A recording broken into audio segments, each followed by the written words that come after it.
Hello, I'm John Elkington. I apologize for the sunglasses. I don't normally wear them, but I have an eye condition that makes me sensitive to sunlight, and today there's a lot of sunshine.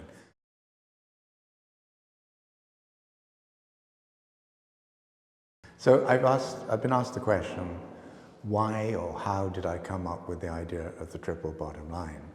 The year was 1994, and I spent 18 months trying to pin down a name for what I felt was the coming agenda for business and for financial markets. And when it finally occurred to me in 1994, I thought I must have heard it before.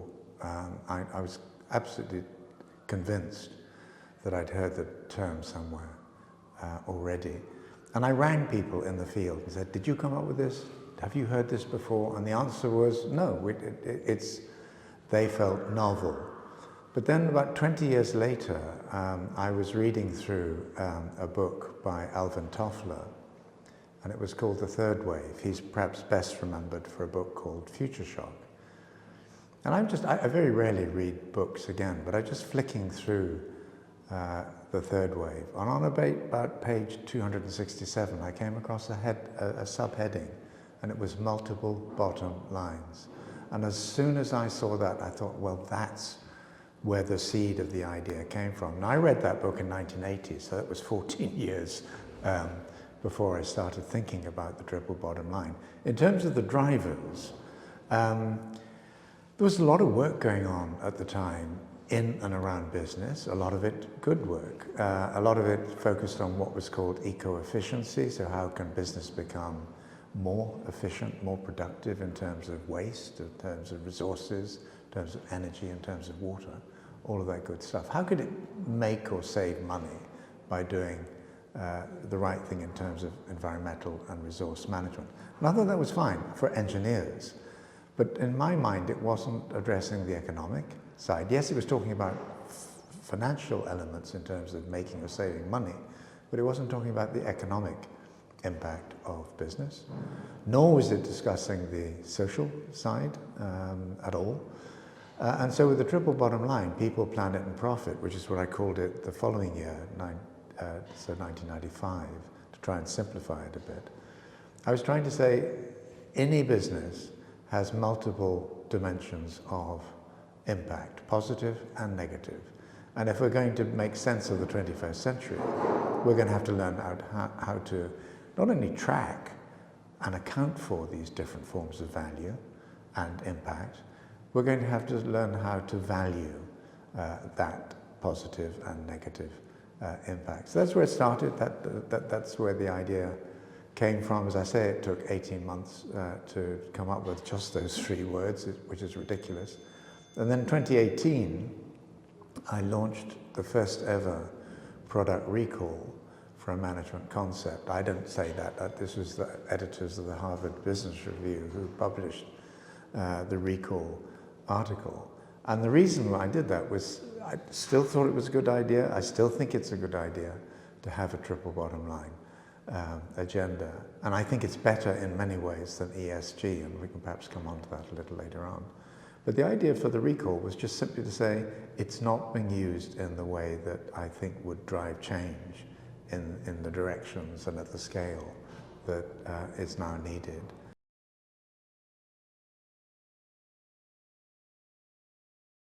So when we started with the triple bottom line, I mean, there really no companies were doing anything like that anywhere in the world. And then very soon, a small number of companies started to pick up the concept and apply it. So an earlier one was Shell. So it's a fossil fuels company. It's on the wrong side of history, but nonetheless, they were interested. How could they apply a triple bottom line framework to what they did? And in 1997, I think it was, they published their first ever sustainability report, and it was called People, Planet, Profit. And so they were trying to work out how you calculate value but created and value destroyed. Novo Nordisk, a Danish company, then both in enzymes and in healthcare, human healthcare, also picked it up. In effect, they became the first B corporation. So B corporations embraced the triple bottom line. They didn't formally register as one, but they were the first company in my understanding who embraced it, that agenda fully. And I worked with them for probably overall 20 years as they tried to get their brains around it, then tried to embed it and so on. Now, any particular company goes through cycles, and you have CEOs who understand and commit, and you have then replacement CEOs who think differently. And at that time, you sort of had an up and then quite sharply down dynamic in companies. Now it's slightly different, or it was slightly different until Trump got into the White House. And what was the pattern that we began to see was where if you had a succession in a company, the new CEO did not instantly reverse all the triple bottom line or ESG or sustainability work that his or her predecessor was doing, but they worked out how to carry it forward. Now with Trump, you've got a lot more questioning. You've got more companies asking, do we really need to do this? Our competitors aren't doing this, why should we? And so on. We're very much in a zero-sum world, which wasn't true for much of the evolution of sustainability. And then the question is, what do companies get wrong? And in my mind, one of the things that they get profoundly wrong and consistently and routinely is they think that this is basically a matter of trade-offs. So any form of management and accounting and so on is about trade-offs. But when they think about the triple bottom line, what they're thinking about is, well, we make a profit. That's the economic side. That box ticked. Well, the economic agenda is very much bigger than just the question of whether you make a profit or not. We employ people. We give people what they want or they need. So that's the social box tick. Well, no, again, and the social agenda is much, much bigger, particularly if you get into human rights and some of those bigger themes, and particularly if you're in a company like Facebook or Google or Microsoft or OpenAI or whatever, and you're developing AI, because you think that just simply by providing an AI service or product, you're giving people what they want. You're not taking into account fully all of the different social and human implications of this. The impact on democracy would be just one extreme example. And then very often what you get is companies saying at the end of all of this, well, yeah, but it's a shame about the environment. We do all this good stuff in other areas, but the environment suffers. Or it may be the society suffers. It depends on the company and the industry and the geography. But I think that when I did the product recall in 2018 through Harvard Business Review, that was my message, that this isn't, at least in my mind, it was never about trade-offs. They happen, they need to be, you need to pay attention to those trade-off dynamics. But it's fundamentally about how do you integrate the creation of net positive value on the economic, on the social, and the environmental sides. And just final point there is at the time when I did all of this, politics was somewhere out there. I mean, business was encouraged, like Shell after Nigeria, the executions of Ken Saro-Wiwa and his colleagues in Nigeria. Shell had long been encouraged to stay out of politics. No big company stays out of politics. And then they were encouraged to come back in as long as they pushed the right line, was don't hang these protesters against oil development in Nigeria. So, but now what we have is a radically politicized agenda and a growing assumption that companies will be involved in politics, and that activity needs to be very much more transparent. And one of the projects that we're doing at Volans, my company, is looking at the way in which companies advocate and lobby for particular types of policy framework, or the removal of policy frameworks. So that's a bit about the history. It's a bit about what companies, I think, get wrong. But when you look at the B Corporation movement, and that's 10,000 companies, and some big companies like Natura in Brazil, who I visited just a few weeks ago in Brazil, these are companies that understand it needs to be an integrated approach, but there's still that tension between people who have a minimalist view. All they'll do is say, well, we have a triple bottom line approach, and those who properly understand it and properly try to embed it, integrate it into everything that they do. So a big question is, in a world of markets that are primarily driven by financial considerations, return on investment and so on, financial performance on a quarterly or annualized basis, how can the triple bottom line properly be integrated? Well, one way of addressing that question is to start to think about proxies, ways in which you can measure different forms of value in a standard language or a standard currency, perhaps. So one of the things we've seen people increasingly experimenting with, the Value Balancing Alliance, companies like Novartis, BASF and so on, is the question of how can you put a financial value on the social and environmental aspects of the triple bottom line. So for example, if you're Novartis or you're a big pharmaceutical company, you might have a metric around quality adjusted life years, what are known as QALYs. And a QALY, or a quality adjusted life year, is about the additional years or time that a patient might live given the use of a particular pharmaceutical product. And that's a metric that can be applied in that area. And you can put a value on that. It's a contentious area because, you know, when I was right back in the early 70s studying city planning, one of the things that we were asked to do, just to stretch our thinking, was put a value on a church, in this case a Norman church going back to about the 1100s in this country, Britain. And it's very difficult. I mean, and that needed to be done because that Norman church was about to be bulldozed out of the way for an urban motorway.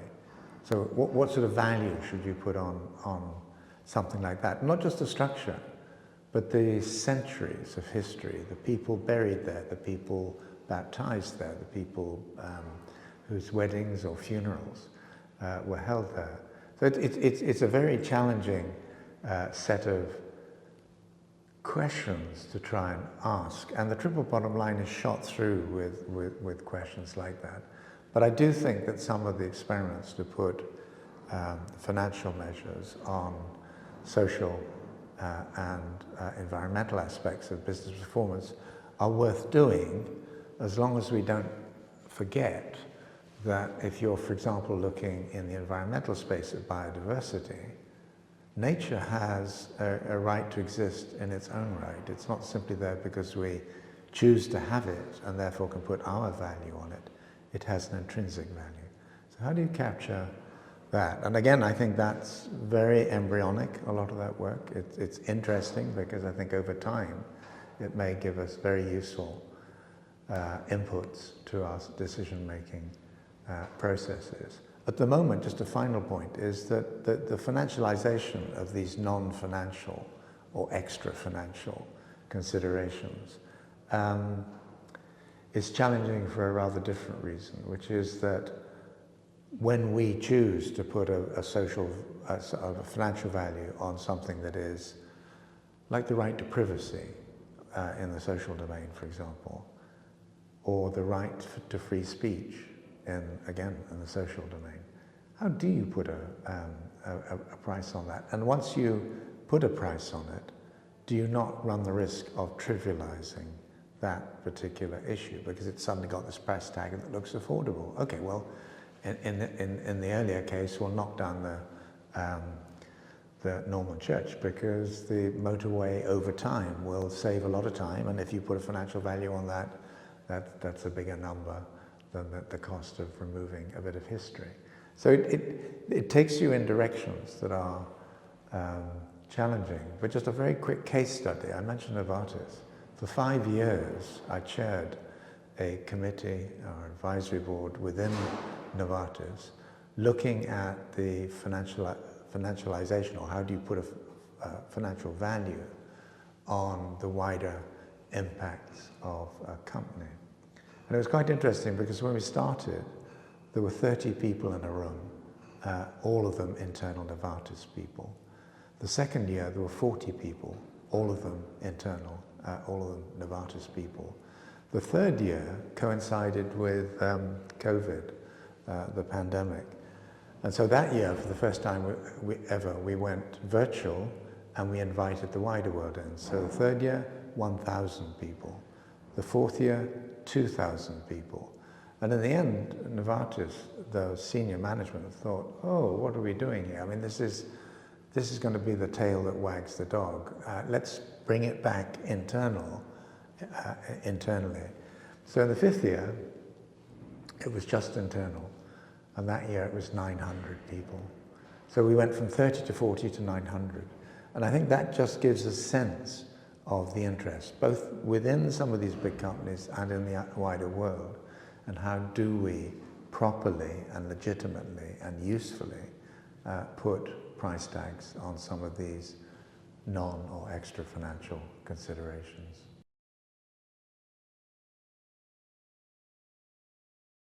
One of the difficult and challenging areas in the evolution of the triple bottom line has been in taking it into the financial world, into financial markets, because the return on investment mindset is very much entrenched there, and it's simply measured in financial terms. And if you can't demonstrate that you're making progress against those financial metrics, you've got a problem. You're probably not going to get the investment.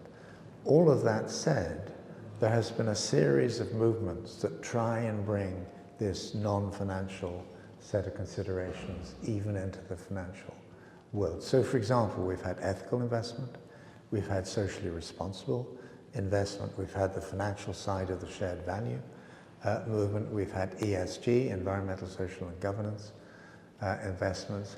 That has been a bit of a problem, because what we see is what we often see in financial markets. We're a herd animal, and that's exaggerated in financial markets. So you have the bull periods where everyone is stampeding into a new landscape of what they see to be opportunity, very often ignoring the risks. And then you have the bear period. And what we're about to see, I think, is another really, really fierce bear period. And when people are in the bull market, they find it very hard to hear people telling them about, climate risk and biodiversity risk and some of that stuff. We'll sort that out. And anyway, I'm a billionaire, so I have a charity. Go and talk to my charity people. That might be Jeff Bezos, it might be Bill Gates or whatever. Some of these people doing very good work. Bezos through the Earth Fund, Bill Gates through the Bill and Melinda Gates Foundation. But nonetheless, they have tended very often to see these sorts of considerations as outside their core business decision-making processes. So I think and now we've got a period where ESG, having grown at an incredible rate, is being tidied up by the regulators, particularly in the European Union. You now have new rules which require investment funds that claim to be ESG to demonstrate that that is probably the case. And we've seen something like 900 funds remove all of the claims that they made. So it's quite a big number of funds who've been forced to give up ESG washing, a form of greenwashing. And I think that's healthy, because I think that what very often happens, and it happens with sustainability, it happened with the triple bottom line, it's happened with ESG, it'll happen with circularity, with all of these different concepts, is that as companies, as business, and they may be in the financial sector, embrace these different concepts, they dilute them. They don't always intend to do that, but they just make them comfortable for the world in which they live. And what that means over time, you may believe in homeopathy, I don't. I don't believe that something that has disappeared leaves a trace and that can treat you. Well, I don't believe that ESG can be watered down to the point where there's almost nothing left and that can help save the world. I think that's just delusional. So I think we need a clean-up, and I think what we're getting now is a fairly fierce correction, and it's not just anti-ESG and the ESG recession, it's anti-woke. A whole raft of different things are being challenged at the same time. Final thing I would just say on that is I think that's the biggest opportunity of our careers, possibly even our lifetimes, because now we're at the point where we have to think, if not that, what we've been doing to date, then what? And we've got a very short period of time in which to sort that question out. Which sectors of the global economy should be the first to be forced? Well, let's put it more gently. I encouraged to adopt mandatory requirements in relation to the triple bottom line. Well, I actually think one of the critical sectors, which in my mind would be very early on, there are a combination of them. One is water.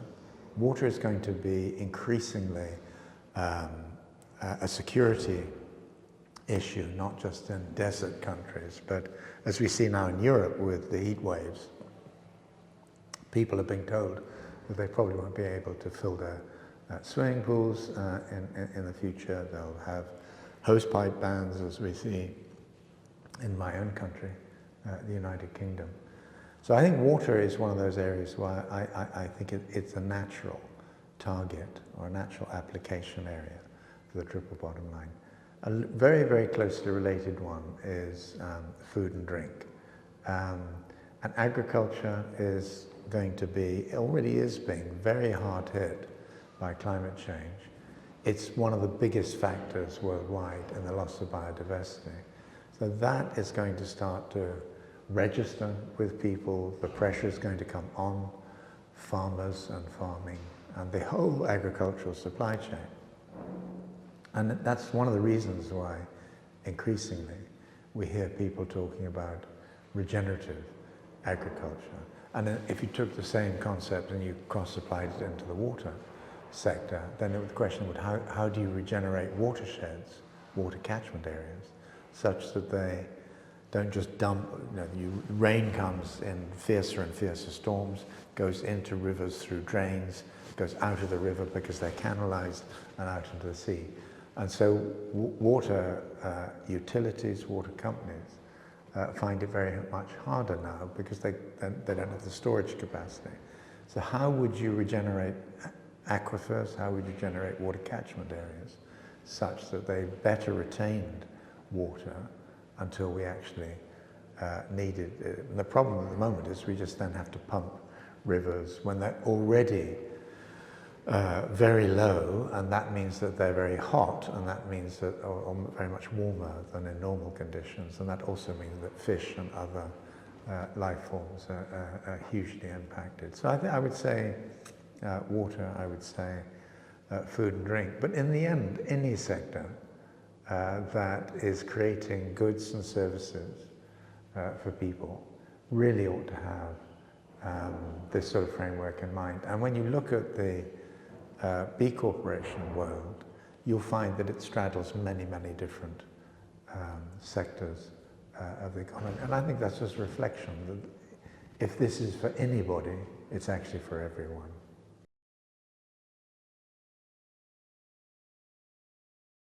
When in 1987 we set up a company called Sustainability, and that was my choice of word,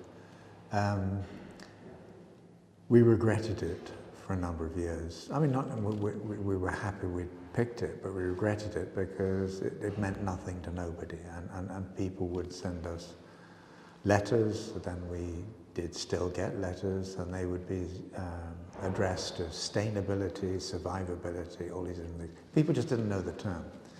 Now it's endemic. Everyone thinks they know the term, and they think they know what it means. The problem is that they understand the term in quite different ways. So my own thinking about sustainability has evolved. When we set up the company's sustainability, it was the same year, 1987, when the Brundtland Commission report came out.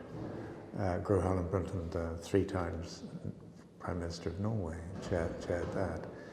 And in that report, and I was involved in putting the report together, there was economic, there was social, there were environmental objectives. Already you had that sort of thinking in play.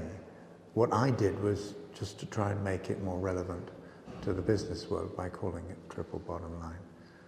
I think what's happened over the intervening decades is that I've come to see this whole agenda as very much more systemic than even I realized back in the late 80s. I already knew it was a system change agenda, and when we set up Volans in 2008, it was specifically to address the system change agenda as it applied to business and financial markets.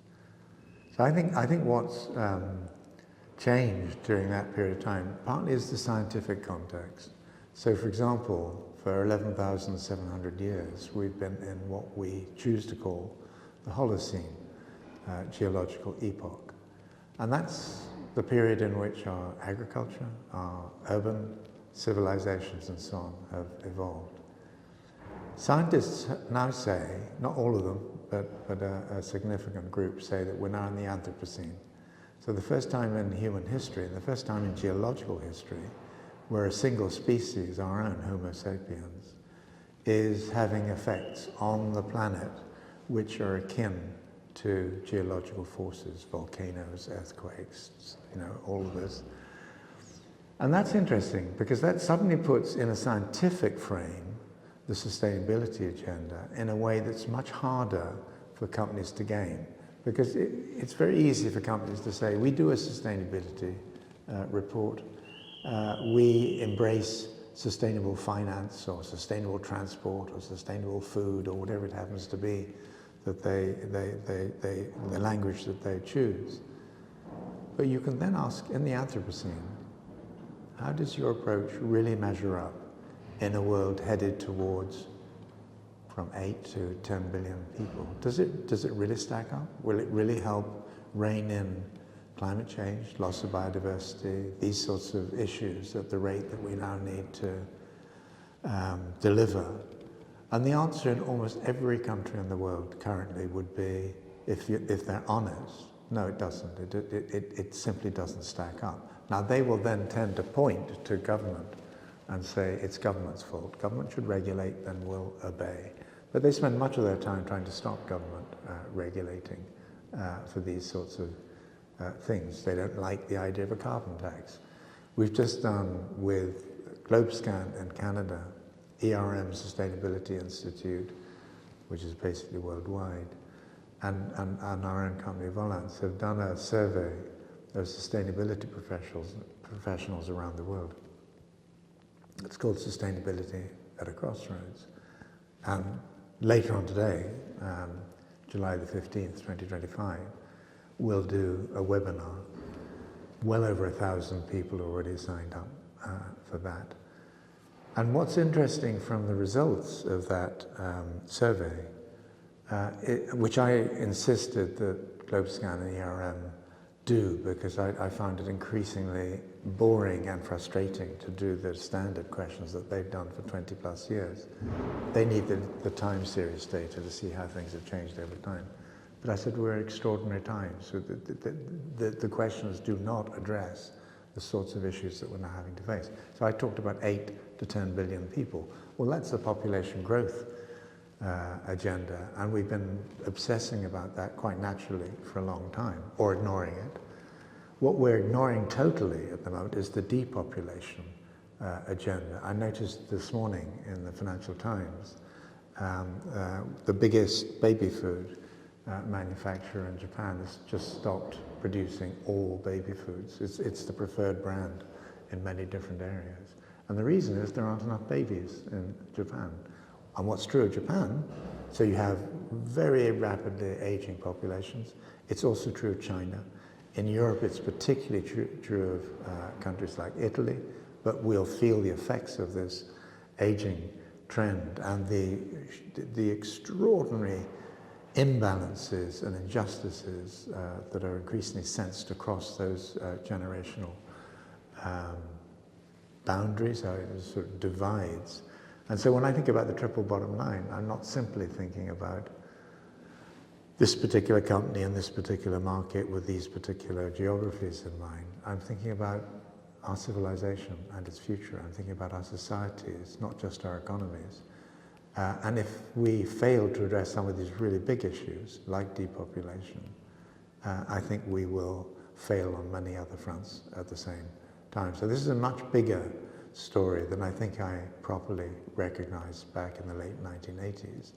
I don't think that most people in the sustainability industry yet properly acknowledge that, and yet the biggest surprise for me of this in the survey is that 93% of respondents say that sustainability needs to be refreshed, revamped, and 57% say it needs a radical change. And I think that's new. I think these are people like Chief Sustainability Officers saying this. That is new. When we set up Volans in 2008, that's where we hope to get to, a lot faster than we've got there.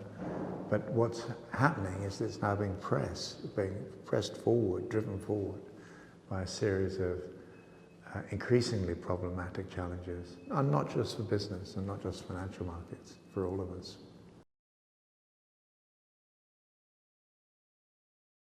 So one of the questions that can be asked is there a future for the triple bottom line? And in a way, I would love to sort of say, you know, it did its work, end of story. But in a way, it's like a compass. It's got 3 points on it rather than 4, but it's basically helping people think about and navigate through the social disruptions, the economic disruptions, the environmental crises that we increasingly face. And as I mentioned earlier on, the political chaos in some ways that surrounds all of this, the way in which some of these new technologies are damaging the basic process of democracy. My personal view is that AI is not guaranteed to be the answer to anyone's prayers. And at the moment, people are quite naturally obsessing about the energy, particularly electricity and water footprint of some of these big data processing sites that the big AI companies require. But you're beginning to see early applications of AI in areas which are of critical interest to the sustainability world. So for example, one of the really big problems, and it's a geopolitical and it's a geoeconomic challenge, is that China has very strategically positioned itself on the commanding heights of tomorrow's economy.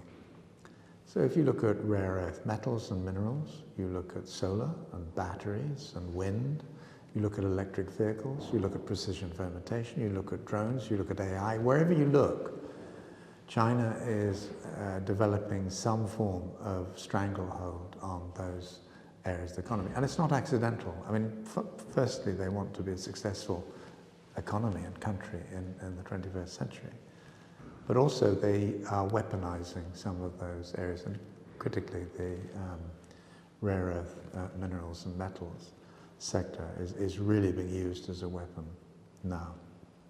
And I think what's happening as a result of that is that people are beginning to recognize that the sustainability agenda isn't a nice to have, it's actually fundamental, it's about security.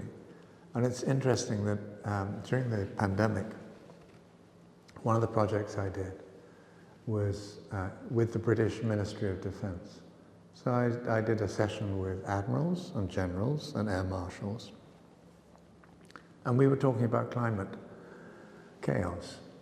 And they were interested in and already thinking about forced migration on a scale that Europe has not seen to date, that the Americas haven't seen to date, but we will see. And some of that's forced by conflict, and we'll see a lot more of that. Some of it's forced by the scarcity of critical resources like water. And I would just say that some of the best of those people that I interacted with are more thoughtful and more sensitive to and more concerned about these sorts of issues than any CEO I've ever met. And the reason is they have to be. Now, at the moment, business can sort of get away by sort of hiding in the shadow of Trump and his ilk, and they can lobby for the European Union to water down its reporting and due diligence and other directives and regulations and so on. But in the end, this is going to catch up with us all. And those companies that have failed to do enough, as this becomes properly a security concern, will find that what used to be viewed as a relatively soft agenda will develop the characteristics of reinforced concrete. It'll come at them really, really hard, very fast, much faster than they're used to. And it'll be life or death. If they can't cope, if they can't adapt in the necessary timescales, those brands, those companies will die. So this is an extinction event. Either you're on the right side of history, or you're on the wrong side.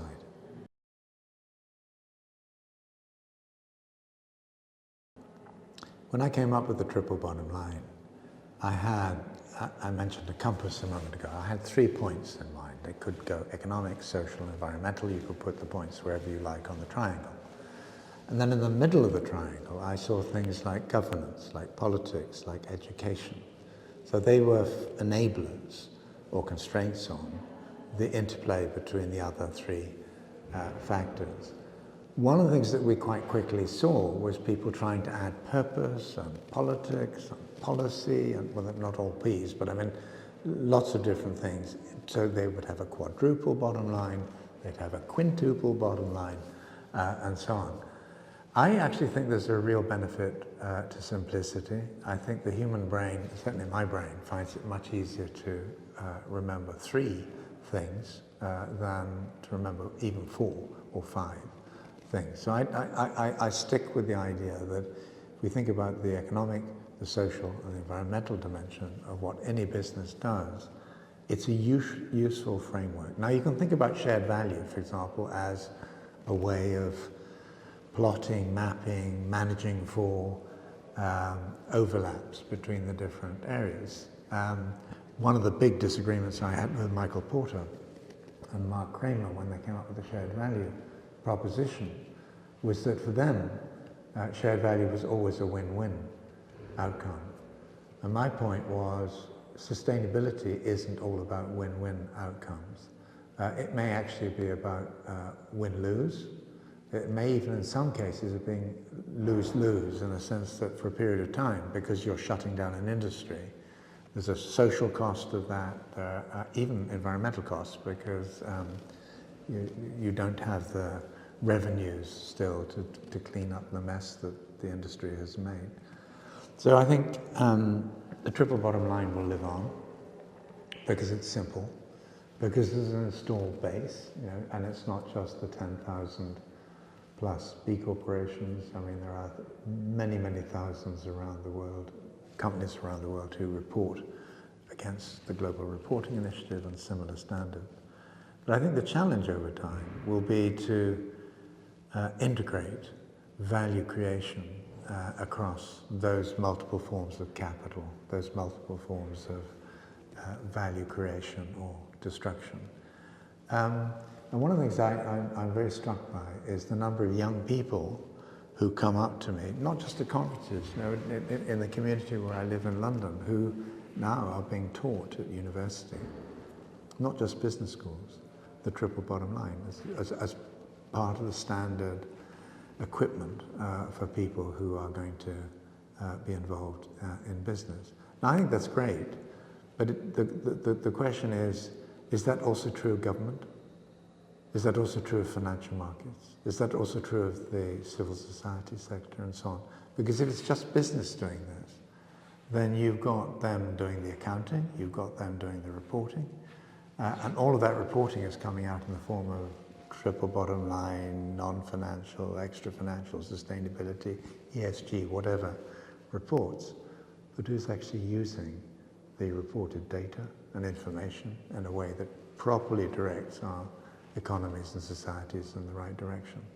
And my sense is we're not yet properly using all of that data and information to create market intelligence for the future. And I think AI might well help with that, because it has this capacity to absorb huge amounts of information and produce interesting, often usable, and sometimes reliable intelligence. So it's again one of the reasons why I've spent quite a lot of time in recent years visiting some of the AI companies, trying to get a sense of what they're doing and trying to work out what might cross-apply of what they're doing into the sustainability space. And a final point is, one of the things I've found is that the people in the AI companies are radically younger than I am, but they also really want to address the sustainability agenda because it's their future. It's not something that they choose to opt into. It's just something, it's a natural thing out there. The question is how they then come at it, whether they see a degree of responsibility or they blame older generations. And I think that intergenerational form of politics is one of the forms of friction in all of this, which we will see a very great deal more of in the coming years and possibly even decades. Absent the right sort of leadership, with the right sort of leadership, then we could actually address these things quite quickly. But I'm not always confident that human beings in general and politicians in particular will do the right thing immediately.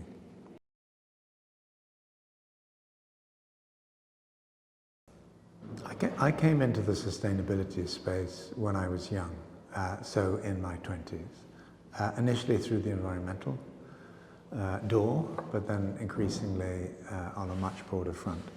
One of the things I've discovered over time in the civil society movements, in business, also to some degree in the financial world, in the world of governance and government and public policy, is there's some fascinating people trying to do good work. And one of the things I would suggest to anyone of whatever age, but particularly younger people coming into this space, is go out and see people, go and talk to people, go and try and find out what they're trying to do, what's working, what isn't working. And very quickly you'll build up a picture of the force fields in the space. You'll also get a sense of where you should probably be applying your efforts over the years and decades of your working lives and careers. But the one thing I would say, don't expect a guaranteed sustainability branded or labeled role to be there. I think Chief Sustainability Officers, for example, we see enormous expansion in their number in different parts of the world. It's that population is going to be squeezed somewhat because we see chief economists, chief financial officers, all sorts of people suddenly seeing in the Chief Sustainability Officer budgets opportunities to take some of that work away into their own CFO reporting activities or whatever it might be. Nonetheless, the total number of roles in this space broadly defined can only grow over time. We will see the ESG recession end with a reinvention of ESG. We'll see the sustainability recession end with a reinvention of sustainability. And that process of reinvention, of rediscovery in some ways, is an area where I think the triple bottom line will continue to have real world applications and utility. So consider it, but don't use it as the only tool. Just consider some of the other tools that are out there and use it where it makes sense to use it. But as with the compass, the triple bottom line, I think, helps orient us and our organizations at a time when everything seems to be in flux. And if we think that's going to improve by next Tuesday or next Wednesday, I think that would be a category error. I think it would be a fundamental mistake. I think we're entering into a period of 10, 12, 15 years where disruption will become absolutely endemic. And the capacity of us all, not just high visibility branded companies, to navigate through that will be a test of leadership in every possible dimension. I happen to find that exciting. I happen to find that interesting as a set of challenges, but some people recoil from it just thinking it's frightening and they don't know how to deal with it. We're all going to have to deal with it, and I think sustainability as a set of conversations, not just as a set of principles or tools, is going to be critically important. Good luck.